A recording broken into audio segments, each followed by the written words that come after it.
दोस्तों नमस्कार। मैं आज की वीडियो में प्रस्तुत है 9वीं कक्षा के इतिहास भारत और समकालीन विश्व भाग 1 का पहला अध्याय फ्रांसीसी क्रांति। दोस्तों विश्व इतिहास में फ्रांसीसी क्रांति का बहुत ही महत्वपूर्ण स्थान है, क्योंकि इस क्रांति ने स्वतंत्रता, समानता और भ्रातृत्व यानी लाइफ, लिबर्टी एंड फ्रेटर्निटी की भावना मुख्य विशेषता इस क्रांति की रही। इस अध्याय में आप पढ़ेंगे फ्रांसीसी क्रांति कब हुई थी, फ्रांसीसी क्रांति के प्रमुख कारण क्या थे और इस क्रांति का फ्रांस और विश्व के अन्य देशों पर क्या प्रभाव पड़ा था। दोस्तों इस अध्याय के अध्ययन के दौरान आप अनेक नए शब्दों से रूबरू होंगे और हम इन शब्दों के अर्थ भी बताते चलेंगे।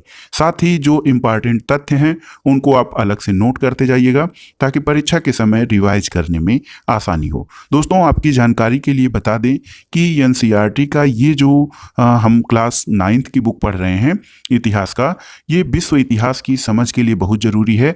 और यहाँ से प्रारंभिक परीक्षा में जो प्रश्न हैं उनकी संख्या तो कम रहती है, लेकिन मुख्य परीक्षा के लिए ये जो है फ्रांसीसी क्रांति का टॉपिक बहुत ही महत्वपूर्ण है। तो आइए शुरू करते हैं आज का अध्याय। दोस्तों 14 जुलाई 1789 की सुबह पेरिस नगर में आतंक का माहौल था। पेरिस जो है फ्रांस की राजधानी है। सम्राट ने सेना को शहर में घुसने का आदेश दे दिया था और अफवाह थी कि वह सेना को नागरिकों पर गोलियां चलाने का आदेश देने वाला है। लगभग 7,000 मर्द और औरतें टाउन हॉल के सामने एकत्र हुए और उन्होंने एक जन सेना का गठन करने का निर्णय किया।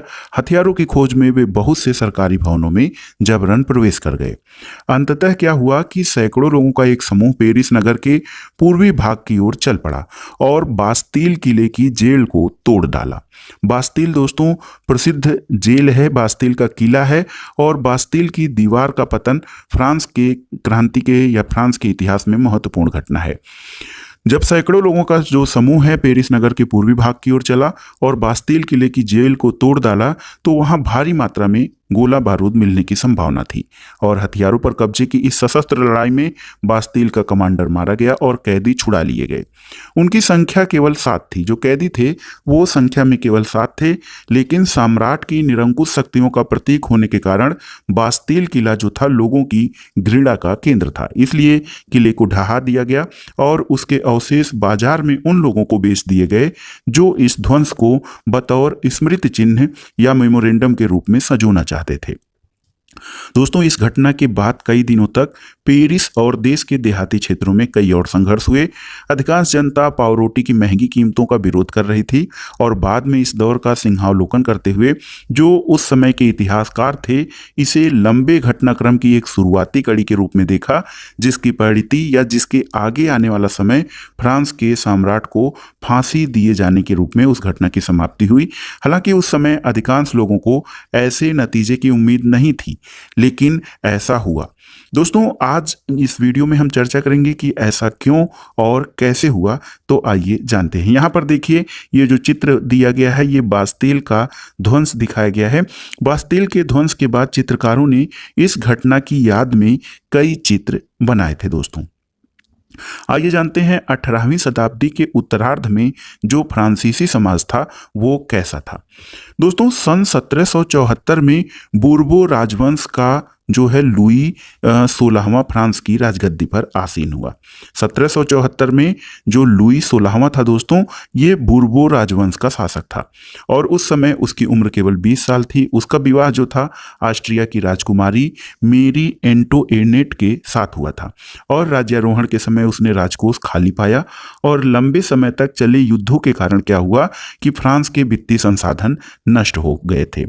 वर्साय के विशाल महल और राजदरबार की शौकत बनाए रखने के लिए फिजूल खर्ची का बोझ अलग से था। लुई 16वां जो था दोस्तों, लुई 16वें के शासनकाल में फ्रांस ने अमेरिका के 13 उपनिवेशों को साझा शत्रु ब्रिटेन से आजाद कराने में सहायता दी थी।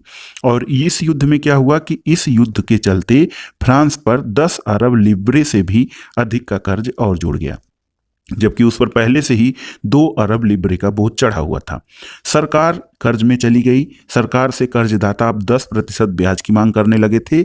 इसके कारण हुआ ये कि फ्रांसीसी सरकार अपने बजट का बहुत बड़ा हिस्सा दिनों दिन बढ़ते जा रहे कर्ज को चुकाने पर मजबूर थी।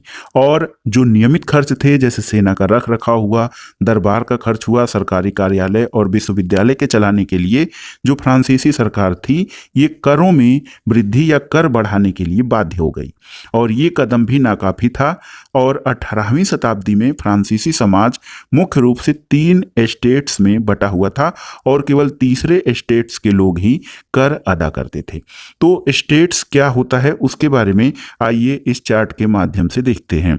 दोस्तों, एस्टेट्स का जो समाज था उसमें क्या है, जो एक प्रकार से ये देखिए वर्गीय विभाजन था स्टेट्स का वर्गीकरण।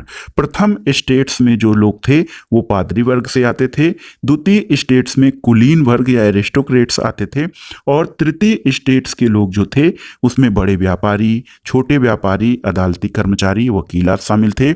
इसके अलावा किसान और कारीगर उनके नीचे तथा छोटे किसान, भूमिहीन मजदूर और नौकर थे। तो जो करों का बोझ बढ़ाया गया दोस्तों, जो कर्ज जो चढ़ गया था या फ्रांस पे जो कर्ज बढ़ गया था, उसको चुकाने के लिए लोगों से जो कर इकट्ठा किया जाता था, उसमें जो फ्रांसीसी समाज देखिए प्रथम स्टेट, द्वितीय स्टेट और तृतीय स्टेट में बटा हुआ था। तो उसमें जो था कर अदा करने का या टैक्स भरने का काम केवल तृतीय स्टेट्स यानी बड़े व्यापारी, छोटे व्यापारी, कर्मचारी, किसान और कारीगर, केवल इन्हीं लोगों से ही कर लिया जाता था। और दोस्तों, वर्गों में विभाजित जो फ्रांसीसी समाज था अब मध्यकालीन सामंती व्यवस्था का अंग था। प्राचीन राजतंत्र पद का प्रयोग सामान्यतः 1789 से पहले के फ्रांसीसी समाज और संस्थाओं के लिए किया जाता था। दोस्तों, फ्रांसीसी समाज की जो वर्ग व्यवस्था है, ये पूरी आबादी में स्थिति ये थी कि 90% लोग किसान थे, लेकिन जमीन के मालिक किसानों की संख्या बहुत कम थी। उन किसानों में ऐसे लोग थे जो किसान के रूप में मजदूर थे। लगभग 60% जो जमीन थी उस पर कुलीन, चर्च और तीसरे स्टेट्स के अमीरों का अधिकार था।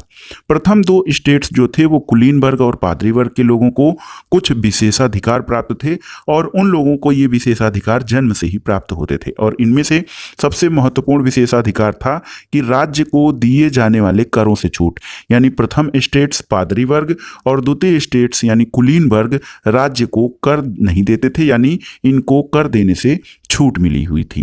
कुलीन वर्ग को कुछ अन्य सामंती विशेषाधिकार भी हासिल थे और वह किसानों से सामंती कर वसूल करता था। किसान अपने स्वामी की सेवा, स्वामी के घर और खेतों में काम करता था, सैन्य सेवाएं देता था और सड़कों के निर्माण में सहयोग आदि करता था। दोस्तों, इसके अलावा पादरी वर्ग का जो संस्था थी वो चर्च थी। चर्च किसानों से कर का एक हिस्सा यानी टाइद धार्मिक कर के रूप में वसूलता था। टाइद क्या था? एक धार्मिक कर था और चर्च इसे किसानों से वसूलता था। और ऊपर से जो तीसरे स्टेट्स के तमाम लोग थे वो सरकार को कर चुकाते ही थे। इन करों में टाइल यानी प्रत्यक्ष कर होता था और अनेक प्रकार के अप्रत्यक्ष कर शामिल थे।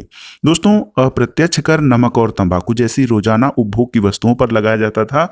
और इस प्रकार क्या था कि राज्य के वित्तीय कामकाज का सारा बोझ करों के माध्यम से जनता वहन करती थी। दोस्तों, इसमें हमने जो पढ़ा है कुछ नए शब्द आए हैं। फ्रांस की मुद्रा को लिब्रे कहा जाता था और 1794 में इसे समाप्त कर दिया गया। एस्टेट शब्द आया है तो क्रांति पूर्व जो फ्रांसीसी समाज था इसमें सत्ता और सामाजिक हैसियत को अभिव्यक्त करने वाली श्रेणी होती थी। पादरी वर्ग ये प्रथम स्टेट्स के लोग थे, ये चर्च के कार्य को करने वाले व्यक्ति थे। टाइद एक शब्द आया है तो दोस्तों टाइद जो है ये फ्रेंच भाषा का शब्द है और चर्च द्वारा वसूल किया जाने वाला कर था। और ये कर जो था ये किसानों से लिया जाता था जो उनकी कृषि उपज के 10वें हिस्से के बराबर होता था। इसके अलावा टाइल एक शब्द है जो सीधे राज्य को अदा किया जाने वाला एक प्रत्यक्ष कर था। तो स्थिति कहाँ बिगड़ी दोस्तों? स्थिति ये हो गई कि लोगों के ऊपर करों का बोझ बहुत अधिक बढ़ गया था। दोस्तों, जो वर्गीय विभाजन था फ्रांसीसी समाज में, उसमें देखिए यहाँ पर कैसे एक चित्र के माध्यम से दिखाया गया है कि ये जो एक गरीब आदमी है ये बेचारा गरीब अनाज, फल, पैसा, सलाद सब कुछ लाता है। मोटू जमींदार सब कुछ स्वीकार करने को तैयार बैठा है पर उसको एक नज़र देखता तक नहीं है। और इसके अलावा कुलीन व्यक्ति मकड़ा है और किसान मक्खी है। और यहाँ पर देखिए, शैतान को जितना दो उसका लालच उतना ही बढ़ता जाता है। इस चित्र में ये अभिव्यक्त किया गया है। अब देखते हैं दोस्तों जीने का संघर्ष। तो फ्रांस की जनसंख्या जो थी 1715 में 2.5 करोड़ के आसपास थी और 2.3 करोड़ के लगभग थी, जो 1789 ईस्वी में बढ़कर 2.8 करोड़ यानी 2,80,00,000 हो गई थी। इसके परिणाम क्या हुआ कि अनाज उत्पादन की तुलना में उसकी मांग बहुत अधिक बढ़ी और अधिकांश लोगों का मुख्य खाद्य पदार्थ पावरोटी की कीमत में तेजी से वृद्धि हो गई। जनसंख्या बढ़ने से जो अनाज था उसकी मांग जो थी बढ़ गई थी। जनसंख्या बढ़ने से अनाज का उत्पादन एक सीमा तक ही होता था, इसलिए अधिकतर लोग जो थे पावरोटी को ही मुख्य भोजन के रूप में प्रयोग करते थे। अधिकतम कामगार जो है कारखानों में मजदूरी करते थे। उनकी मजदूरी उनके मालिक द्वारा तय की जाती थी, लेकिन जो मजदूरी थी वो महंगाई की दर जैसे बढ़ रही थी उस हिसाब से नहीं बढ़ रही थी। इसका असर क्या हुआ? तो इसका परिणाम ये हुआ कि गरीब अमीर के बीच की खाई चौड़ी होती गई और स्थिति तब बदतर हो जाती थी जब सूखा या ओले का प्रकोप बढ़ जाता। पैदावार पर इससे असर पड़ता था, इससे रोजी रोटी का संकट पड़ जाता था और ऐसे जीविका संकट प्राचीन राजतंत्र के दौरान फ्रांस में बहुत अधिक थे। जीविका संकट ऐसी स्थिति होती है जब जीवित रहने के लिए जो न्यूनतम साधन होते हैं दोस्तों वो भी नहीं मिलते हैं। न्यूनतम साधनों के अंतर्गत भोजन, कपड़ा और मकान शामिल होते हैं। तो अगर जो किसी प्राकृतिक आपदा के कारण धान या गेहूं की फसल या खाद्यान्नों की फसल खराब हो जाती थी तो उस समय जीविका का संकट भी पैदा हो जाता था। जीविका का संकट कैसे उत्पन्न होता है ये देखिए, यहाँ पर एक रेखा चित्र के माध्यम से समझाया गया है। ये एक चक्र होता है दोस्तों। अगर फसल खराब हो गई तो अब गरीब क्या है, गरीब जो तबका है वो पावरोटी नहीं खरीद पाते हैं, जिसके कारण दोस्तों भूखमरी, कुपोषण बढ़ता है। फिर महामारी जैसी किसी स्थिति से उनका जीवन खतरे में पड़ जाता है। दोस्तों उभरते मध्यम वर्ग ने विशेषाधिकारों के अंत की कल्पना की थी और ऐसा क्यों हुआ आइए जानते हैं।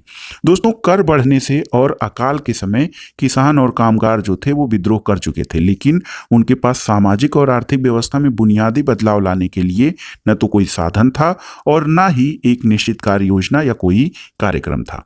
ये जिम्मेदारी तीसरे स्टेट्स के उन समूहों ने उठाई जो समृद्ध और शिक्षित होकर नए विचारों के संपर्क में आ सके थे। ये संख्या में बहुत थोड़े से लोग थे, क्योंकि एक बड़ा वर्ग जो है खेतीहर मजदूरों का, किसानों आदि का था, जो कि पढ़े लिखे नहीं थे, शिक्षित नहीं थे, जागरूक नहीं थे। एक जो उभरते मध्यम वर्ग ने जिन विशेषाधिकारों के अंत की कल्पना की थी वो एक छोटा तबका था। 18वीं शताब्दी में एक नए सामाजिक समूह का उदय हुआ जिसे मध्य वर्ग या जो है मध्यम वर्ग कहा गया।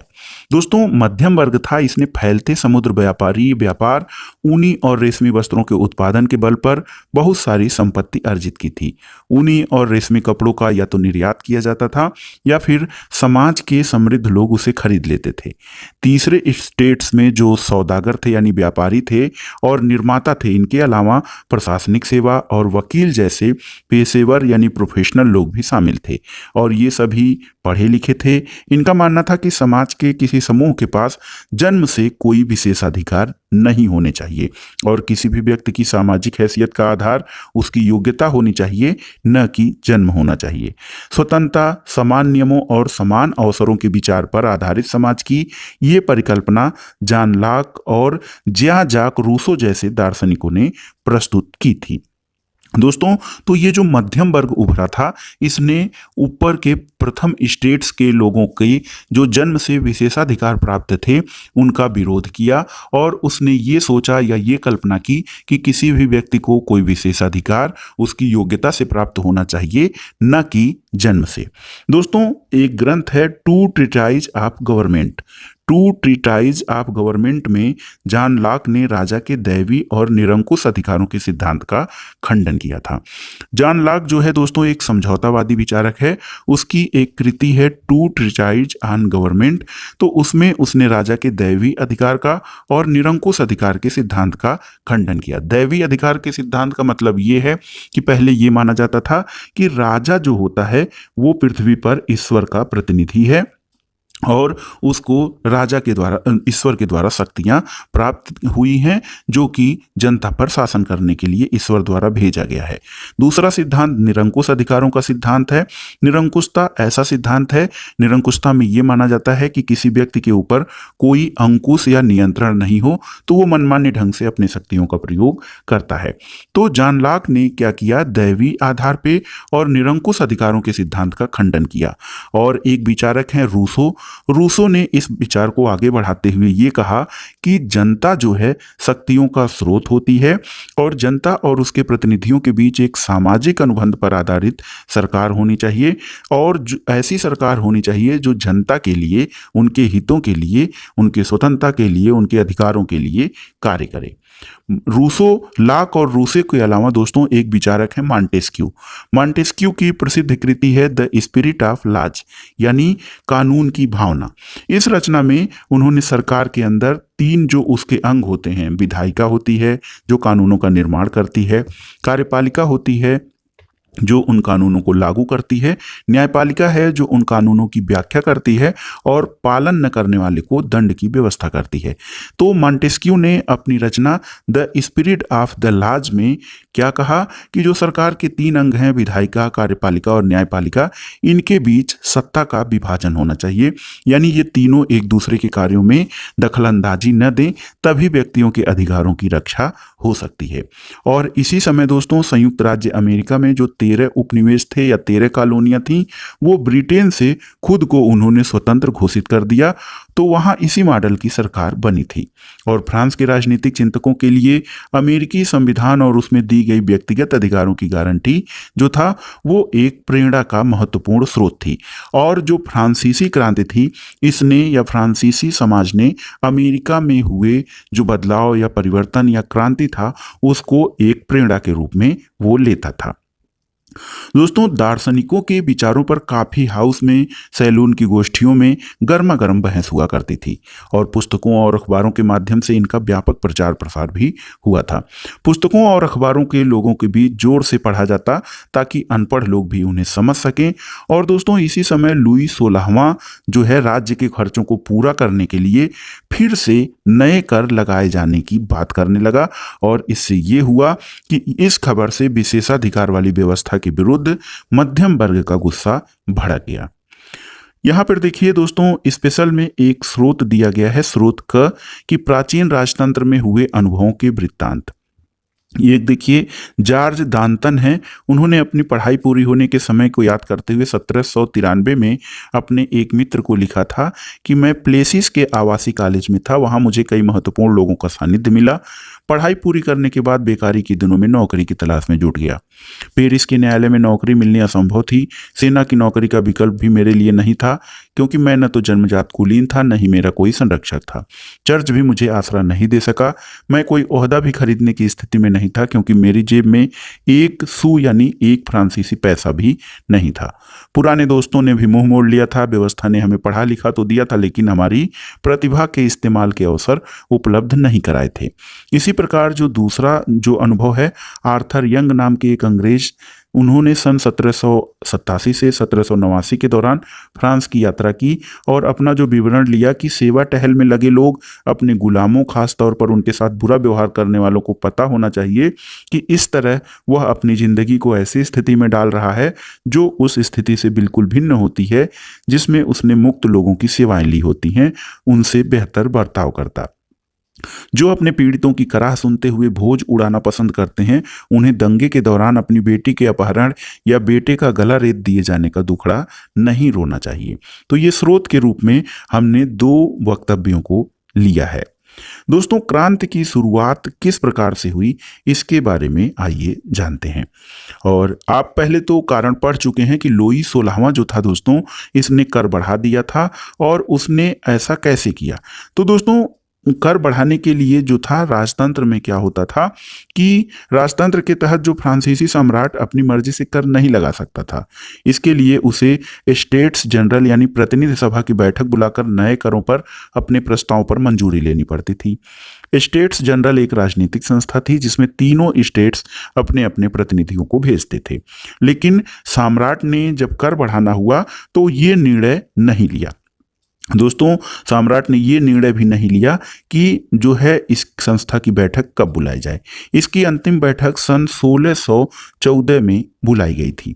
फ्रांसीसी सम्राट लुई 16वां जो था, उसने 5 मई 1789 को नए करों के प्रस्ताव के अनुमोदन के लिए स्टेट्स जनरल की बैठक बुलाई। प्रतिनिधियों की मेजबानी के लिए वर्साई के एक आलीशान भवन को सजाया गया। पहले और दूसरे स्टेट्स ने इस बैठक में अपने 300 प्रतिनिधि भेजे, जो आमने सामने की कतारों में बिठाए गए, और तीसरा स्टेट्स, इसके 600 प्रतिनिधि उनके पीछे खड़े किए गए। तीसरे स्टेट्स का प्रतिनिधित्व इसके अपेक्षाकृत समृद्ध और शिक्षित वर्ग कर रहे थे। किसानों, औरतों और कामगारों का सभा में प्रवेश वर्जित था। फिर भी लगभग 40,000 पत्रों के माध्यम से उनकी शिकायत और मांगों की सूची बनाई गई, जिसे प्रतिनिधि अपने साथ लेकर आए थे। और हुआ ये कि स्टेट्स जनरल के नियमों के अनुसार प्रत्येक वर्ग को एक एक मत देने का अधिकार था, और इस बार लुई 16वां इसी प्रथा का पालन करने के लिए दृढ़ प्रतिज्ञ था। लेकिन तीसरे वर्ग के जो प्रतिनिधि थे, उन्होंने ये मांग रखी कि अब की बार पूरी सभा द्वारा मतदान कराया जाना चाहिए, जिससे प्रत्येक सदस्य को एक मत देने का अधिकार होगा। और दोस्तों, ये जो सिद्धांत था एक लोकतांत्रिक या डेमोक्रेटिक सिद्धांत था, जिसे मिसाल के तौर पर रूसो ने अपनी पुस्तक द सोशल कॉन्ट्रैक्ट में भी प्रस्तुत किया था कि यानी जो सिद्धांत है ये लोकतांत्रिक या कोई भी नियम हो, उनको लोकतांत्रिक आधार पर पूरा किया जाना चाहिए। दोस्तों, इस सिद्धांत को या इस बात को सम्राट ने अस्वीकार कर दिया, तो तीसरे स्टेट्स के प्रतिनिधि जो है विरोध करते हुए सभा से बाहर चले गए। तीसरे स्टेट्स के जो प्रतिनिधि थे, वो खुद को संपूर्ण फ्रांसीसी राष्ट्र का प्रवक्ता मानते थे। 20 जून को ये प्रतिनिधि वर्साई के इंडोर टेनिस कोर्ट में जमा हुए। उन्होंने अपने आप को नेशनल असेंबली घोषित कर दिया और शपथ ली कि जब तक सम्राट की शक्तियों को कम करने वाला संविधान नहीं तैयार किया जाएगा, तब तक जो है असेंबली भंग नहीं होगी। और उनका नेतृत्व मिराबियो और आबे सीए ने किया था। मिराबियो का जन्म कुलीन परिवार में हुआ था, लेकिन वह सामंती विशेषाधिकारों वाले समाज को खत्म करने की जरूरत से सहमत था। उसने एक पत्रिका भी निकाली थी और वर्साय में जुटी भीड़ के समक्ष जोरदार भाषण भी दिया था। आबे सीए ये मूलतः पादरी था और उसने तीसरा स्टेट्स क्या है इस शीर्षक से एक अत्यंत प्रभावशाली प्रचार पुस्तिका यानी पैम्पलेट लिखा था। तो कुल मिलाकर दोस्तों, तीसरे स्टेट्स के प्रतिनिधियों ने एक नेशनल असेंबली का गठन कर लिया था। यहां पर देखिए कुछ महत्वपूर्ण तिथियों के बारे में जान लेते हैं। 1774 में दोस्तों लुई 16वां फ्रांस का राजा बनता है। सरकारी खजाना खाली हो चुका है और प्राचीन राजतंत्र के समाज में असंतोष गहराता है। 1789 में स्टेट्स जनरल का आह्वान होता है, लेकिन तीसरा स्टेट क्या करता है, नेशनल असेंबली का गठन कर लेता है। बास्तिल पर हमला होता है और देहात में किसानों का विद्रोह भी 1789 में ही होता है। 1791 में सम्राट की शक्तियों पर अंकुश लगाने और सभी मनुष्यों को मूलभूत अधिकार प्रदान करने के लिए एक संविधान बनाया जाता है। 1792-93 में फ्रांस जो है एक गणराज्य या रिपब्लिक बनता है। सिर काटकर राजा को मार दिया जाता है और जैकोबिन गणराज्य का पतन हो जाता है तथा फ्रांस पर डायरेक्टरी का शासन होता है। 1804 ईस्वी में नेपोलियन जो है वो फ्रांस का सम्राट बनता है और यूरोप के विशाल भूभाग पर वो कब्जा कर लेता है। और 1815 की घटना विश्व इतिहास में बहुत ही महत्वपूर्ण है, क्योंकि वाटरलू के युद्ध में नेपोलियन की हार हो जाती है। तो अभी हमने पढ़ा दोस्तों कि जो स्टेट्स जनरल थे, स्टेट्स जनरल क्या हुआ कि उन्होंने दोस्तों अपने जो है अधिकारों के लिए, अपनी बातों को मनवाने के लिए नेशनल असेंबली का गठन किया था। यहाँ पर देखिए दोस्तों, टेनिस कोर्ट में जो है नेशनल असेंबली के सदस्यों द्वारा शपथ ग्रहण किया जा रहा है और एक विशाल पेंटिंग के लिए जाक लुई डेविड द्वारा ये बनाया गया शुरुआती रेखांकन है और ये तस्वीर नेशनल असेंबली में लगाई जानी थी। दोस्तों, जिस वक्त नेशनल असेंबली संविधान का प्रारूप तैयार करने में व्यस्त था, पूरा फ्रांस क्या है वहाँ पे आंदोलन हो गया और कड़ाके की ठंड के कारण फसल मारी गई थी। पावरोटी की कीमतें बहुत अधिक बढ़ गई थी, आसमान छू रही थी। बेकरी मालिक की स्थिति का फायदा उठाकर जमाखोरी के लिए जुटे हुए थे। जमाखोरी वो घटना है जिसमें जो जरूरत की चीजें होती हैं उनको इकट्ठा कर लेते हैं और उनको अत्यंत ही ऊंची कीमतों पर बेचते हैं। बेकरी की दुकानों पर घंटों के इंतजार के बाद गुस्साई औरतों की भीड़ ने दुकान पर धावा बोल दिया और दूसरी तरफ सम्राट ने सेना को पेरिस में प्रवेश करने का आदेश दे दिया था। दोस्तों भीड़ अत्यंत क्रुद्ध थी और भीड़ ने 14 जुलाई को बास्तील पर धावा बोलकर उसे नेस्तनाबूद कर दिया, यानी बास्तील के किले को ढहा दिया गया। देहाती इलाकों में गांव-गांव में ये अफवाह फैल गई थी कि जागीरों के मालिकों ने भाड़ों पर लठैतों लुटेरों के गिरोह बुला लिए हैं जो पक्की फसलों को तबाह करने के लिए निकल पड़े हैं। और कई जिलों में ये हुआ कि भय से या डर से जो लोग थे, किसानों ने कुदाल और बेलचों से ग्रामीण किलों पर आक्रमण कर दिया। उन्होंने अन्न भंडारों को लूट दिया, लगान संबंधी दस्तावेजों को जलाकर राख कर दिया और जो कुलीन थे, एरिस्टोक्रेट, बड़ी संख्या में अपनी जागीरें छोड़कर भाग गए और बहुतों ने पड़ोसी देशों में जाकर शरण ले ली। अपनी विद्रोही प्रजा की शक्ति का अनुमान करके लुई 16वां ने अंततः नेशनल असेंबली को मान्यता दे दी और ये मान लिया कि उसकी सत्ता पर अब से संविधान का अंकुश होगा। 4 अगस्त 1789 की रात को असेंबली ने कर, कर्तव्यों और बंधनों वाली सामंती व्यवस्था के उन्मूलन का आदेश पारित कर दिया था और पादरी वर्ग के लोगों को भी अपने विशेषाधिकारों को छोड़ देने के लिए विवश किया। धार्मिक कर जो उस समय चर्च द्वारा लगाए गए थे, उन करों को भी समाप्त कर दिया और चर्च के स्वामित्व वाली भूमि जो थी वो जब्त कर ली गई और इस प्रकार कम से कम 20 अरब लिब्रे की संपत्ति सरकार के हाथ में आ गई थी। तो स्थिति काफी बदल चुकी थी, फ्रांस की स्थिति। अब दोस्तों फ्रांस की स्थिति क्या हो गई कि राजतंत्र तो था लेकिन फ्रांस अब एक संवैधानिक राजतंत्र बन गया। नेशनल असेंबली ने सन 1791 में संविधान का प्रारूप पूरा कर लिया और इसका मुख्य उद्देश्य क्या था? नेशनल असेंबली का मुख्य उद्देश्य था सम्राट की शक्तियों को सीमित करना। एक व्यक्ति के हाथ में जो केंद्रीकृत शक्ति थी, अब इन शक्तियों को विभिन्न संस्थाओं यानी विधायिका, कार्यपालिका और न्यायपालिका में विभाजित करना। इस प्रकार से दोस्तों फ्रांस में संवैधानिक राजतंत्र की नींव पड़ गई। यहाँ पर देखिए किस तरह से विधायिका, कार्यपालिका और न्यायपालिका का एक चार्ट दिया गया है, आप इसको समझने का प्रयास कीजिए। देखिए यहाँ पे नेशनल असेंबली है जिसके 745 सदस्य हैं और इनका निर्वाचन जो करते हैं 50,000 पुरुष करते हैं।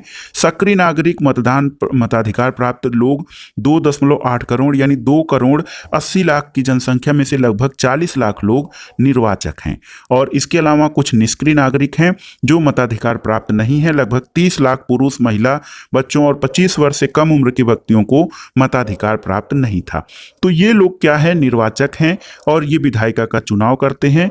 विधायिका को जो है विधायिका मंत्रियों को चुनती है और इसके अलावा जो कार्यपालिका है, कार्यपालिका में सम्राट भी है। सम्राट पर भी नियंत्रण का कार्य नेशनल असेंबली करती है। इसके अलावा न्यायाधीशों का जो चयन है दोस्तों वो भी जनता के वोट द्वारा होता है। तो ये जो स्थिति हो गई कि नेशनल असेंबली ये राजतंत्र पर या राजा पर नियंत्रण रखेगा, तो और जो नेशनल असेंबली का गठन होगा वो जनता द्वारा निर्वाचन के माध्यम से होगा। तो इससे फ्रांस में एक संवैधानिक राजतंत्र स्थापित हो गया और सन 1791 में संविधान ने कानून बनाने का अधिकार जो है वो नेशनल असेंबली को सौंप दिया। नेशनल असेंबली जो थी वो अप्रत्यक्ष रूप से यानी इनडायरेक्ट रूप से चुनी जाती थी और सबसे पहले नागरिक एक निर्वाचक समूह का चुनाव करते थे जो फिर से असेंबली के सदस्यों को चुनते थे और सभी नागरिकों को मतदान का अधिकार भी नहीं था। उस समय क्या था कि 25 वर्ष से अधिक उम्र वाले लोग ऐसे पुरुष सक्रिय नागरिक थे या जिन्हें मत देने का अधिकार था जो कम से कम 3 दिन की मजदूरी के बराबर कर चुकाते थे। शेष पुरुष और महिलाओं को निष्क्रिय नागरिक यानी इनएक्टिव सिटीजन के रूप में वर्गीकृत किया गया था और निर्वाचक की योग्यता प्राप्त करने और असेंबली का सदस्य होने के लिए लोगों को करदाताओं की उच्चतम श्रेणी में होना जरूरी था। तो क्या अंतर पाते हैं? यहाँ पे जो वयस्क मताधिकार था उसको सार्वभौम वयस्क मताधिकार नहीं कहा जा सकता है, क्योंकि सार्वभौम मताधिकार की व्यवस्था में क्या होता है, सभी स्त्री पुरुषों को मत देने का अधिकार होता है। लेकिन जो फ्रांस की तत्कालीन व्यवस्था था वहाँ पे स्थिति ये थी कि जो लोग कर चुकाते हों या 3 दिन की मजदूरी के बराबर कर चुकाते हैं कम से कम, उन्हें ही मत देने का अधिकार था और जिनकी आयु 25 वर्ष से ऊपर थी। देखिए दोस्तों यहाँ पर ये एक चित्र में पुरुष और नागरिक अधिकार घोषणा पत्र का 1790 में ले बार्बिए द्वारा एक बनाया गया चित्र है। ये देखिए, दाईं ओर की आकृति फ्रांस को और बाईं ओर की आकृति कानून को निरूपित करती है। दोस्तों, संविधान पुरुष और नागरिक अधिकार घोषणा पत्र के साथ शुरू हुआ था। इसमें जीवन का अधिकार, अभिव्यक्ति की स्वतंत्रता के अधिकार और कानूनी बराबरी के अधिकार को प्राकृतिक और अहरणीय, नैसर्गिक यानी प्राकृतिक अधिकार जो प्रकृति प्रदत्त है और अहरणीय जिनको छीना नहीं जा सकता है, इस अधिकार के रूप में स्थापित किया गया था। अर्थात ये जो अधिकार थे प्रत्येक व्यक्ति को जन्म से ही प्राप्त थे और इन अधिकारों को छीना नहीं जा सकता था। राज्य का यह कर्तव्य माना गया था कि प्रत्येक नागरिक के नैसर्गिक अधिकारों की वो रक्षा करे। एक क्रांतिकारी पत्रकार थे ज्यां पाल मरा। इन्होंने अपने अखबार लामी द पप्ल यानी जनता का मित्र में नेशनल असेंबली द्वारा तैयार किए गए संविधान पर यह टिप्पणी की थी कि जनता के प्रतिनिधि का कार्यभार अमीरों को सौंप दिया गया है।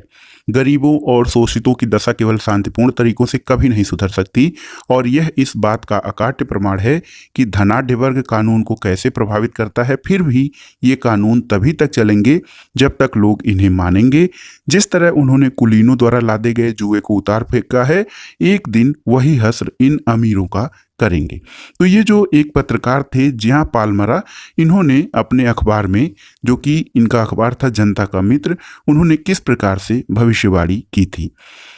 आइए देखते हैं दोस्तों, ये जो है राजनीतिक प्रतीकों के मायने क्या थे।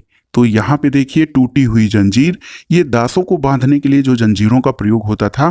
टूटी हुई हथकड़ी उनकी आज़ादी का प्रतीक थी। इसके अलावा छड़ों का बर्छीदार गट्ठर, ये देखिए यहाँ पे जो चित्र दिखाया गया है, छड़ों का बर्छीदार गट्ठर। अकेली छड़ को आसानी से तोड़ा जा सकता था पर पूरे गट्ठर को नहीं, क्योंकि ये दर्शाता है कि एकता में ही बल है। इसके अलावा जो ये तीसरा चित्र है दोस्तों, त्रिभुज के अंदर रोशनी बिखेरती आंख।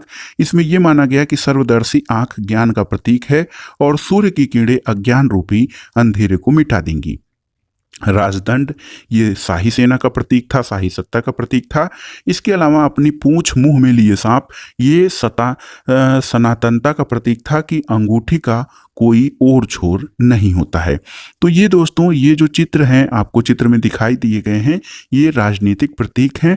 और 18वीं शताब्दी में चूंकि ज़्यादा लोग पढ़े लिखे नहीं थे, इसलिए इन विचारों का प्रचार प्रसार करने के लिए शब्दों की बजाय अक्सर आकृतियों का प्रयोग किया जाता था और इनके बारे में लोगों को समझाया जाता था।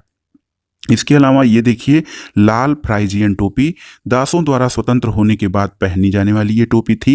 नीला, सफ़ेद, लाल रंग, तो ये फ्रांस के राष्ट्रीय रंग थे, नीला, सफ़ेद और लाल। इसके अलावा ये देखिए, डैनों वाली स्त्री, ये कानून का मानवीय रूप प्रदर्शित होता था। और ये विधिपट है, इसमें ये माना गया कि कानून सबके लिए समान है और उसकी नज़र में सभी कोई बराबर है। अब आइए देखते हैं दोस्तों, फ्रांस में राजतंत्र का उन्मूलन और गणतंत्र की स्थापना किस प्रकार से हुई थी। दोस्तों, फ्रांस की जो स्थिति थी आने वाले वर्षों में भी तनावपूर्ण रही। लुई 16वां ने संविधान पर हस्ताक्षर कर दिया था, लेकिन प्रशा के राजा से उसकी गुप्त वार्ता भी चल रही थी। फ्रांस की घटनाओं से अन्य पड़ोसी देशों के शासक भी चिंतित थे, इसलिए 1789 की गर्मियों के बाद होने वाली ऐसी घटनाओं को नियंत्रित करने के लिए इन शासकों ने सेना भेजने की योजना बना ली थी। लेकिन जब तक इस योजना पर अमल होता, अप्रैल 1792 में नेशनल असेंबली ने प्रशा और ऑस्ट्रिया के विरुद्ध युद्ध की घोषणा के प्रस्ताव पर जो है हस्ताक्षर कर दिया। यानी प्रशा और ऑस्ट्रिया के विरुद्ध नेशनल असेंबली ने उनके विरुद्ध युद्ध की घोषणा कर दी। प्रांतों से हजारों स्वयंसेवी सेना में भर्ती के लिए जमा होने लगे और उन्होंने इस युद्ध को यूरोपीय राजाओं और कुलीनों के विरुद्ध जनता की जंग के रूप में लिया। उनके होठों पर देशभक्ति के जो तराने थे, उनमें कवि राजेट दी लाइल द्वारा रचित मार्सिले भी था। यह गीत पहली बार मार्सिलेस के स्वयंसेवियों ने पेरिस की ओर कूच करते हुए गाया था, इसलिए इस गाने का नाम मार्सिले हो गया था। और मार्सिले दोस्तों, अब यही जो है ये गीत फ्रांस का राष्ट्रगान है। और मार्सिले जो है, मार्सिले की रचना राजेट दी लाइल नामक कवि द्वारा की गई थी। दोस्तों, क्रांतिकारी जो था, युद्धों से जनता को भारी क्षति और आर्थिक कठिनाइयां झेलनी पड़ी थीं। इसमें यह हुआ कि पुरुष जब मोर्चे पे चले गए तो उनके घर परिवार और रोजी रोटी की जिम्मेदारी औरतों पर आ गई। देश की आबादी के बड़े हिस्से में ऐसा लगता था कि क्रांति के सिलसिले को आगे बढ़ाने की जरूरत है, क्योंकि 1791 के संविधान से क्या हुआ था कि सिर्फ अमीरों को ही राजनीतिक अधिकार प्राप्त हुए थे। और ऐसे में क्या हुआ कि जैकोबिन क्लब सबसे सफल रहा। इसका नाम पेरिस के भूतपूर्व कॉन्वेंट ऑफ सेंट जैकब के नाम पे पड़ा था, जो इस अब राजनीतिक समूह का अड्डा बन गया था। इस पूरी अवधि में महिलाएं क्या थीं, बहुत सक्रिय थीं और उन्होंने अपने क्लब बना लिए थे। दोस्तों, जैकोबिन क्लब के सदस्य जो थे वो क्या हुए कि ये समाज के कम समृद्ध हिस्से से आते थे। इनमें ऐसे लोग थे जैसे छोटे दुकानदार, कारीगर, जूता बनाने वाले, पेस्ट्री बनाने वाले, घड़ी साथ, छपाई करने वाले और नौकर तथा जो डेली वेज वर्कर यानी दिहाड़ी मजदूर थे, वो लोग जैकोबिन क्लब के सदस्य थे। इनका नेता कौन था? इनका नेता मैक्समिलियन रोबेस्पियर था। देखिए, जैकोबियन जो क्लब था उसका नेता मैक्समिलियन रोबेस्पियर था। दोस्तों, जैकोबिन जो थे उनको एक बड़े वर्ग ने गोदी कामगारों की तरह धारीदार लंबी पतलून पहनने का निर्णय किया। यहाँ पर देखिए, धारीदार लंबी पतलून चित्र में दिखाई गई है। दोस्तों, ऐसा उन्होंने समाज के फैशन परस्त वर्ग, खास तौर से घुटनों तक पहने जाने वाले ब्रीचेस यानी घुटन्ना पहनने वाले कुलीनों से खुद को अलग करने के लिए किया था। और ये ब्रीचेस पहनने वाले कुलीनों की सत्ता की समाप्ति के ऐलान का उनका तरीका था। देखिए यहाँ पे कैसे सौकुलात और बिना ब्रीचेस वाले दंपति दिखाए गए हैं। कॉन्वेंट का था, तो दोस्तों कॉन्वेंट जो था ये धार्मिक जीवन को समर्पित समूह की एक इमारत हुआ करती थी। तो दोस्तों हुआ ये कि जो जैकोबिन थे, जैकोबिन के सदस्य जो थे वो अपनी अलग पहचान बनाने और कुलीनों की समाप्ति की बात करते थे। यहाँ पर देखिए, ये चित्र है किसी महिला कलाकार द्वारा रचित है और दुर्लभ चित्रों में से एक है जिसमें क्रांतिकारी घटनाक्रम के बाद महिलाओं के लिए संभव हो गया कि वे स्थापित चित्रकारों के साथ प्रशिक्षण प्राप्त कर सकें और हर 2 साल में लगने वाली सैलान नामक नुमाइश में अपने चित्रों को प्रदर्शित भी कर सकें। तो दोस्तों हुआ ये कि जैकोबिन जो थे वो सौकुलात के नाम से उनको जाना गया। इसका अर्थ था कि बिना घुटने वाले। सौकुलात पुरुष जो थे वो लाल रंग की टोपी भी पहनते थे, ये स्वतंत्रता की प्रतीक होती थी, लेकिन महिलाओं को ये सब करने की अनुमति नहीं थी। 1792 की गर्मियों में क्या हुआ कि जैकोबिनों ने खाद्य पदार्थों की महंगाई और अभाव से नाराज पेरिस वासियों को लेकर एक विशाल हिंसक विद्रोह की योजना बनाई। 10 अगस्त की सुबह जैकोबिनों ने ट्यूलेरिये के महल पे धावा बोल दिया। राजा के रक्षक या जो बॉडीगार्ड्स थे उनको मार दिया गया और खुद राजा को कई घंटों तक बंधक बना लिया। बाद में असेंबली ने शाही परिवार को जेल में डाल देने का प्रस्ताव पारित किया गया। नए चुनाव कराए गए और 21 वर्ष से अधिक उम्र वाले सभी पुरुष चाहे उनके पास संपत्ति हो या नहीं, उनको मतदान का अधिकार दे दिया गया। लेकिन यहाँ पे भी अभी भी महिलाएं जो थीं उनको मतदान का अधिकार नहीं दिया गया था 1792 तक में भी। लेकिन जब चुनाव के बाद नई निर्वाचित असेंबली था उसको कन्वेंशन का नाम दे दिया गया और 21 सितंबर 1792 को इसने क्या किया, राजतंत्र का अंत कर दिया और फ्रांस को एक गणतंत्र यानी रिपब्लिक घोषित कर दिया। दोस्तों, गणतंत्र या रिपब्लिक सरकार का वो रूप है जहां सरकार और उसके प्रमुख का चुनाव जनता करती है और वंशानुगत आधार पर शासक का निर्वाचन नहीं होता है, वंशानुगत राजशाही नहीं होती है। और अन्य गणतांत्रिक देशों के बारे में भी आप जान सकते हैं, जैसे हमारा भारत एक जो है यहाँ पे गणतांत्रिक व्यवस्था अपनाई गई है, लोकतंत्रात्मक गणराज्य है भारत। और यहाँ पे दोस्तों जो शासन का प्रधान होता है वो जनता द्वारा निर्वाचित होता है। लुई 16वां को क्या हुआ, देशद्रोह के आरोप में मौत की सजा सुनाई गई और 21 जनवरी 1793 को प्लेस डी ला कॉनकॉर्ड में उसे सार्वजनिक रूप से फांसी दे दी गई। और दोस्तों जल्दी ही रानी जो थी मेरी एंटोइनेट का भी वही हश्र हुआ था। तो देशद्रोह क्या होता है? देशद्रोह यह है अपने देश या सरकार से विश्वासघात करना और देशद्रोह का जो अपराध होता है उसकी सजा बहुत कड़ी होती है। आतंक राज क्या था? तो 1793 से 1794 के काल को आतंक का युग कहा जाता है फ्रांस के इतिहास में। दोस्तों, रोबेस्पियर ने नियंत्रण और दंड की सख्त नीति अपनाई और उसके हिसाब से गणतंत्र के जो भी शत्रु थे, जैसे कुलीन और पादरी, अन्य राजनीतिक दलों के सदस्य और उसकी कार्यशैली से जो लोग सहमति नहीं रखते थे, वो लोग, उन सभी को गिरफ्तार करके जेल में डाल दिया गया और एक क्रांतिकारी न्यायालय द्वारा उन पर मुकदमा चलाया गया। यदि न्यायालय उन्हें दोषी पाता तो गिलोटिन पर चढ़ाकर उनका सिर कलम कर दिया जाता था। गिलोटिन दोस्तों एक ऐसी व्यवस्था थी, गिलोटिन एक यंत्र था जिसमें चढ़ाकर लोगों का जो सिर धड़ से अलग कर दिया जाता था। गिलोटिन दो खंभों के बीच लटकते आरे वाली मशीन थी जिस पर रखकर अपराधी का सिर उनके धड़ से अलग कर दिया जाता था और इस मशीन का नाम इसके आविष्कारक डॉक्टर गिलोटिन के नाम पर पड़ा था। दोस्तों, रोबेस्पियर की जो सरकार थी कानून बनाकर मजदूरी और कीमतों में क्या था कि अधिकतम सीमा तय कर दी थी। गोश्त और पावरोटी की राशनिंग कर दी गई। किसानों को अपना अनाज जो था वो शहरों में ले जाकर सरकार द्वारा तय कीमतों पर बेचने के लिए बाध्य किया गया और महंगे सफेद आटे के प्रयोग पर रोक लगा दी गई। सभी नागरिकों के लिए साबुत गेहूं से बनी और बराबरी का प्रतीक मानी जाने वाली समता रोटी खाना अनिवार्य कर दिया गया। बोलचाल और संबोधन में भी बराबरी का आचार व्यवहार लागू करने की कोशिश की गई। परंपरागत मानस्यूर यानी महाशय और मदाम यानी महोदया, तो परंपरागत रूप से जो मानस्यूर और मदाम बोला जाता था उसके स्थान पर अब सभी फ्रांसीसी पुरुषों और महिलाओं को सितोयेन यानी नागरिक और सितोयिन यानी नागरिका के नाम से संबोधित किया जाने लगा। ईसाई धर्मों के जो चर्च थे उनको बंद कर दिया गया, उनके भवनों को बैरक या फिर दफ्तर बना दिया गया। रोबेस्पियर ने अपनी नीतियों को इतनी सख्ती से लागू किया कि उसके समर्थक भी त्राहि-ताहि करने लगे और अंततः जुलाई 1794 में न्यायालय द्वारा उसे दोषी ठहराया गया और गिरफ्तार करके अगले ही दिन उसे भी गिलोटिन पे चढ़ा दिया गया। तो दोस्तों, स्थिति ये थी कि काफ़ी हद तक रोबेस्पियर सरकार जो थी वो काफ़ी सख्त थी और उसके निर्णयों से एक तरफ जो है प्रशासन की स्थिति तो सुधार हुई, लेकिन उसके जो नियम थे इतने सख्त थे कि आम जनता त्राहि त्राहि करने लगी थी। यहाँ पर देखिए दोस्तों, एक चित्र दिया गया है। क्रांतिकारी जो है सरकार से अनेक प्रकार की जनता की वफादारी हासिल करनी चाहिए। उनमें से जो क्रांतिकारी सरकार थी एक प्रकार के उत्सव का आयोजन ये था। ये गौरवमय इतिहास की आभा को संप्रेषित करने के लिए यूनान और रोम की सभ्यताओं के प्रतीक का यहाँ पे प्रयोग किया गया और मंच के बीचों बीच बने पायों पर टिका हुआ क्लासिकी मंडप अस्थायी सामग्री का बना था जिसे जब चाहे तोड़ा जा सकता था। तो यहाँ पे क्रांतिकारी समाज ने या क्रांतिकारी सरकार ने जनता के वफादारी हासिल करने के लिए आयोजन किए। अब आइए जानते हैं डायरेक्टरी शासित फ्रांस क्या था। दोस्तों, जैकोबिन सरकार के पतन के बाद क्या हुआ कि मध्यम वर्ग के संपन्न तबके के पास सत्ता आ गई।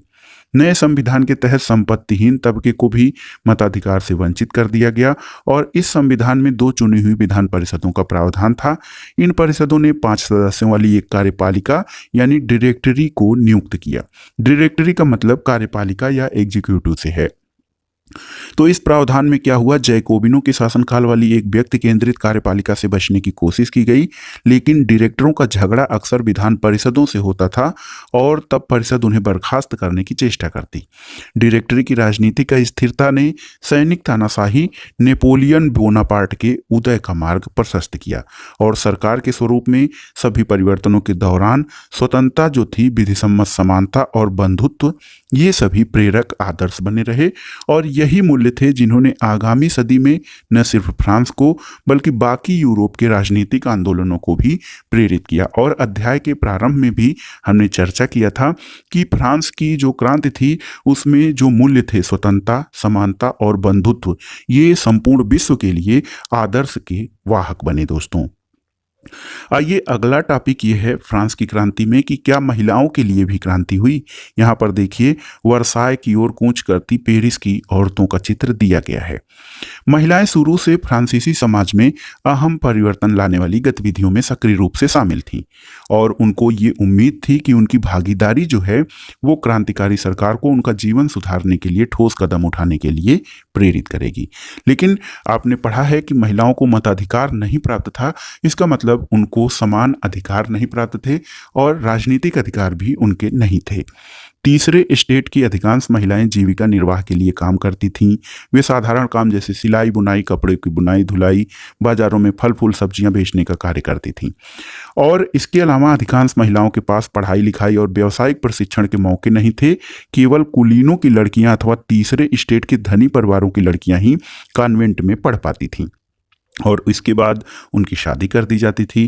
कामकाजी महिलाओं को अपने परिवार का पालन पोषण भी करना पड़ता था, घर का सारा काम भी करना पड़ता था और जो वो मजदूरी करती थीं तो उनकी मजदूरी भी पुरुषों से कम थी। महिलाओं ने अपने हितों की हिमायत करने, उन पर चर्चा करने के लिए राजनीतिक क्लब शुरू किए और अखबार निकाले। फ्रांस के विभिन्न नगरों में महिलाओं के लगभग 60 क्लब अस्तित्व में आए और उनमें से the society of revolutionary and Republican women सबसे मशहूर क्लब था। इस क्लब की मांग थी कि महिलाओं को पुरुषों के समान राजनीतिक अधिकार प्राप्त होने चाहिए और महिलाएं इस बात से नाराज हुई कि 1791 के संविधान ने उन्हें निष्क्रिय नागरिक का दर्जा दे दिया था। महिलाओं ने मताधिकार, असेंबली के लिए चुने जाने, राजनीतिक पदों की मांग रखी। उनका मानना था कि तभी नई सरकार में उनके हितों का प्रतिनिधित्व हो पाएगा। तो शुरुआत के वर्षों में क्या हुआ? शुरुआत के वर्षों में क्रांतिकारी सरकार ने महिलाओं के जीवन में सुधार लाने वाले कुछ कानून लागू किए। सरकारी विद्यालयों की स्थापना की गई और सभी लड़कियों के लिए स्कूली शिक्षा को अनिवार्य भी बनाया गया। अब पिता उन्हें उनकी मर्जी के खिलाफ शादी के लिए बाध्य भी नहीं कर सकते थे। शादी को स्वैच्छिक अनुबंध माना गया और नागरिक कानूनों के तहत उनका पंजीकरण किया जाने लगा। इसके अलावा जो तलाक थे या डिवोर्स थे उनको कानूनी रूप दे दिया गया और मर्द औरत दोनों को इसकी अर्जी देने का अधिकार भी दे दिया गया। और महिलाएं व्यावसायिक प्रशिक्षण भी ले सकती थीं, वे कलाकार बन सकती थीं और छोटे मोटे व्यवसाय भी चला सकती थीं। लेकिन हुआ ये कि अभी भी उनको राजनीतिक अधिकार पुरुषों के समान नहीं मिले। उनका संघर्ष जारी रहा।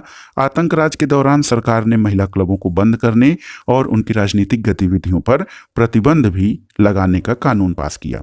जानी मानी महिलाओं को, जो सक्रिय महिलाएं थीं, उनको गिरफ्तार भी किया गया।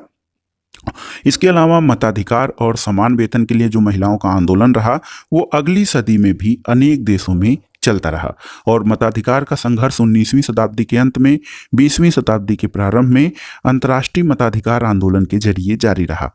दोस्तों, क्रांतिकारी आंदोलन के दौरान क्या हुआ कि फ्रांसीसी महिलाओं की राजनीतिक जो सक्रियता थी उनको प्रेरक स्मृति के रूप में जिंदा रखा गया और सन 1946 में जाकर फ्रांस की महिलाओं को मताधिकार प्राप्त हुआ।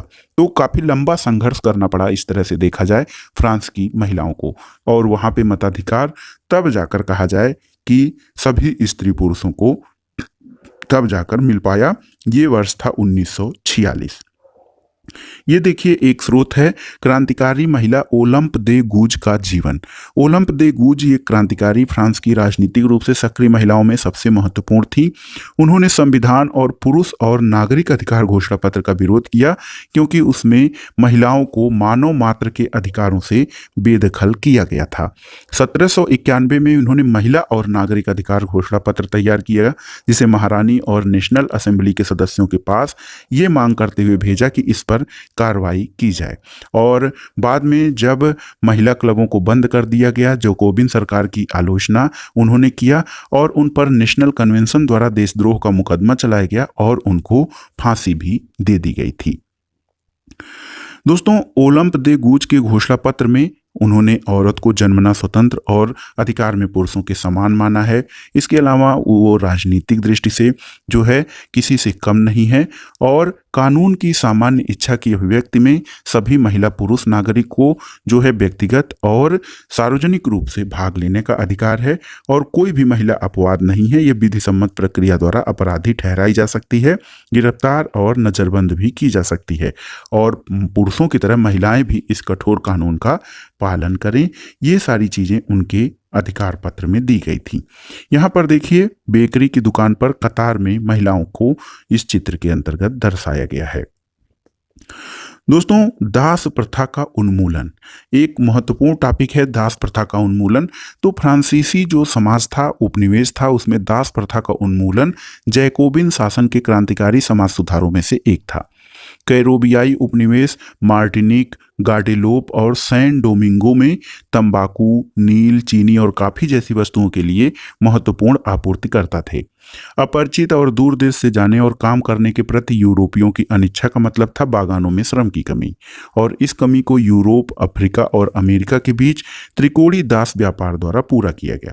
दास व्यापार जो था ये 17वीं शताब्दी में शुरू हुआ। फ्रांसीसी सौदागर बोर्दे या नान्ते बंदरगाह से अफ्रीका तट पर जहाज ले जाते थे। यहाँ वे स्थानीय सरदारों से दास खरीदते थे। दासों को दाग कर और हथकड़ियां डालकर अटलांटिक महासागर के पार कैरोबियाई देशों तक 3 माह की लंबी समुद्री यात्रा के लिए जहाजों में ठूस दिया जाता था। वहां क्या था, उन्हें बागान मालिकों को बेच दिया जाता था और दास प्रथा या दास श्रम के बल पर जो है यूरोपी बाजारों में चीनी, कॉफी और नील की बढ़ती मांग को पूरा किया जाता था। बोर्दे और नान्ते जैसे बंदरगाह फलते फूलते दास व्यापार के कारण ही समृद्ध नगर बन गए थे। 18वीं शताब्दी में फ्रांस में दास प्रथा की बहुत निंदा नहीं हुई थी। नेशनल असेंबली में लंबी बहस हुई कि व्यक्ति के मूलभूत अधिकार उपनिवेशों में रहने वाली प्रजा सहित समस्त फ्रांसीसी प्रजा को प्रदान किए जाएं या नहीं, लेकिन दास प्रथा पर निर्भर व्यापारियों के विरोध की वजह से नेशनल असेंबली में इस संबंध में कोई कानून नहीं बनाया गया। लेकिन 1794 में क्या हुआ, कन्वेंशन ने फ्रांसीसी उपनिवेशों में सभी दासों की मुक्ति का कानून पास कर दिया और यह कानून एक छोटी सी अवधि तक ही लागू रहा। 10 वर्ष के बाद नेपोलियन ने दास प्रथा फिर से शुरू की। बागान मालिकों को अपने आर्थिक हित साधने के लिए अफ्रीकी निग्रो लोगों को गुलाम बनाने की स्वतंत्रता मिल गई और फ्रांसीसी उपनिवेशों में अंतिम रूप से जो दास प्रथा या स्लेवरी का उन्मूलन 1848 में जाकर किया गया। दास मुक्ति क्या है, तो 1794 में दासों की मुक्ति का विवरण है। और देखिए, मनुष्य के अधिकार जो है कि ये हैं गुलामों की मुक्ति। एक फ्रांसीसी महिला अफ्रीकी और अमेरिकी इंडियन दासों को यूरोपी कपड़े देकर उन्हें सभ्य बनाने की चेष्टा कर रही है। निग्रो लोगों को जो दास बनाया गया, तो निग्रो क्या है कि अफ्रीका में सहारा रेगिस्तान के दक्षिण में रहने वाले स्थानीय लोग थे। ये शब्द अपमानजनक शब्द था, इसका प्रयोग अब नहीं किया जाता है। क्रांति और रोजाना की जिंदगी, तो क्रांति से लोगों के दैनिक जीवन पर क्या असर पड़ा? क्या राजनीति लोगों का पहनावा, उनकी बोलचाल अथवा उनके द्वारा पढ़ी जाने वाली पुस्तकों को बदल सकती है? तो सन 1789 के बाद के वर्षों में फ्रांस के पुरुष, महिला और बच्चों के जीवन में बहुत सारे परिवर्तन आए। तो इससे स्पष्ट है कि क्रांति से रोजाना की जिंदगी में बदलाव हुआ। बास्टील का विध्वंस हुआ। उसके बाद 1789 की गर्मियों में जो सबसे महत्वपूर्ण कानून था वो था सेंसरशिप की समाप्ति। प्राचीन राजतंत्र में क्या था कि तमाम लिखित सामग्री और सांस्कृतिक गतिविधियां जैसे किताब, अखबार, नाटक, ये सब राजा के सेंसर अधिकारियों द्वारा पास किए जाने के बाद ही प्रकाशित किए जाते थे। लेकिन अब अधिकारियों को घोषणा पत्र ने भाषण और अभिव्यक्ति की स्वतंत्रता को प्राकृतिक अधिकार घोषित कर दिया। इससे ये असर हुआ कि फ्रांस के शहरों में अखबार, पर्चे, पुस्तक और छपी हुई पुस्तकों की बाढ़ आ गई, जहां से वो तेजी से गांव देहात तक भी जा पहुंची। और उन पुस्तकों में फ्रांस में घट रही घटनाओं और परिवर्तनों का ब्यौरा दिया गया था। प्रेस की स्वतंत्रता का मतलब ये था कि किसी भी घटना पर परस्पर विरोधी विचार भी व्यक्त किए जा सकते थे, और प्रिंट माध्यम या जो छपाई का प्रयोग करके एक पक्ष ने दूसरे पक्ष को अपने दृष्टिकोण से सहमत कराने की कोशिश की। साथ ही नाटक, संगीत और जुलूस में असंख्य लोग जाने लगे। स्वतंत्रता और न्याय के बारे में राजनीतिज्ञों और दार्शनिकों के जो लेखन था उसको समझने के लिए उससे जुड़ने का लोकप्रिय तरीका था, क्योंकि किताब को पढ़ने के लिए पढ़ना मुट्ठी भर लोगों का काम था जो शिक्षित थे, लेकिन नाटक, संगीत, जुलूस जो थे उसमें काफी लोग जाने लगे, जिससे उनकी समझ विकसित हुई। यहाँ पे देखिए, देशभक्त कसरती दाब मशीन, इसका इस्तेमाल मोटापा घटाने के लिए किया जा सकता था। तो किस प्रकार से मंचन के द्वारा लोगों को समझाने का प्रयास किया जा रहा है। दोस्तों, मरा जनता को संबोधित करते हुए लियोपाल्ड बाइली द्वारा रचित चित्र यहाँ पर दर्शाया गया है। तो सारांश में देखिए, सारांश में हम इस अध्याय के सारांश में पहले इस चित्र को देख लीजिए दोस्तों, जो कि आल्प्स पार करता हुआ नेपोलियन है। ये डेविड द्वारा बनाया गया एक अत्यंत ही भावपूर्ण चित्र है। 1804 में नेपोलियन बोनापार्ट ने खुद को फ्रांस का सम्राट घोषित किया। 1804 दोस्तों, उसने पड़ोस के यूरोपीय देशों पर विजय यात्रा शुरू की, यानी पड़ोस के देशों पर आक्रमण किया और वहां पे जीत भी हासिल की। पुराने राजवंशों को हटाकर उसने नए साम्राज्य बनाए और उसकी बागडोर अपने खानदान के लोगों के हाथ में दे दी। नेपोलियन खुद को यूरोप के आधुनिकीकरण का अग्रदूत मानता था। उसने निजी संपत्ति की सुरक्षा के कानून बनाए और दशमलव पद्धति पर आधारित नापतौल की एक समान प्रणाली चलाई। शुरू शुरू में हुआ ये कि बहुत सारे लोगों को नेपोलियन मुक्तिदाता लगने लगा और जनता को स्वतंत्रता दिलाने की उम्मीद उससे की गई। लेकिन क्या हुआ कि जल्दी ही उसकी सेनाओं को लोग हमलावर मानने लगे। आखिरकार 1815 में वाटरलू में उसकी हार हुई थी और यूरोप के बाकी हिस्सों में मुक्ति और आधुनिक कानूनों को फैलाने वाले उसके क्रांतिकारी उपायों का असर उसकी मृत्यु के काफी समय बाद सामने आया। दोस्तों, स्वतंत्रता और जनवादी अधिकारों के विचार जो हैं वो फ्रांसीसी क्रांति के सबसे महत्वपूर्ण विरासत थे। स्वतंत्रता और जनवादी अधिकार ये फ्रांसीसी क्रांति के सबसे महत्वपूर्ण जो हैं ये प्रभाव थे। और ये विचार क्या है, 19वीं सदी में फ्रांस से निकलकर बाकी यूरोप में फैले और इसके कारण वहां सामंती व्यवस्था का नाश हुआ था। औपनिवेशिक समाजों ने संप्रभु राष्ट्र की स्थापना के अपने आंदोलनों में दासता से मुक्ति के विचार को नई परिभाषा दी। और उस समय तत्कालीन फ्रांसीसी क्रांति के समय भारत की क्या स्थिति थी, तो भारत और समकालीन विश्व का ये जो बुक है उसमें हम थोड़े से शॉर्ट फॉर्म में ये पढ़ेंगे कि जो विश्व की घटनाएं थी उनका भारत पर क्या प्रभाव पड़ रहा था। तो भारत में टीपू सुल्तान और राजा राममोहन राय क्रांतिकारी जो थे फ्रांस में उपजे विचारों से प्रेरणा लेने वाले दो ठोस उदाहरण थे। दोस्तों, राजा राममोहन राय जो थे उस समय यूरोप में फैल रहे नए विचारों से प्रभावित होने वाले में से एक थे। फ्रांसीसी क्रांति और बाद में जुलाई क्रांति ने उनकी कल्पना को नई धार दी थी और फ्रांस में 1830 में हुई जुलाई क्रांति के बारे में जानने के बाद और वह किसी चीज के बारे में बात नहीं करते थे। हालांकि एक दुर्घटना के कारण वे उन दिनों लंगड़ा कर चलते थे, लेकिन इंग्लैंड जाते हुए केप टाउन में वह जिद करने लगे कि उन्हें क्रांतिकारी तिरंगे झंडे वाले युद्धपोत दिखाए जाएं। ये सुशोभन सरकार के notes on the Bengal renaissance 1946 की बुक से उद्धृत है। तो दोस्तों, ये था फ्रांसीसी क्रांति का अध्याय। दोस्तों, वीडियो आपको कैसा लगा हमें कमेंट बॉक्स में जरूर बताइएगा। वीडियो को लाइक करें, शेयर करें। वीडियो देखने के लिए धन्यवाद दोस्तों। नमस्कार।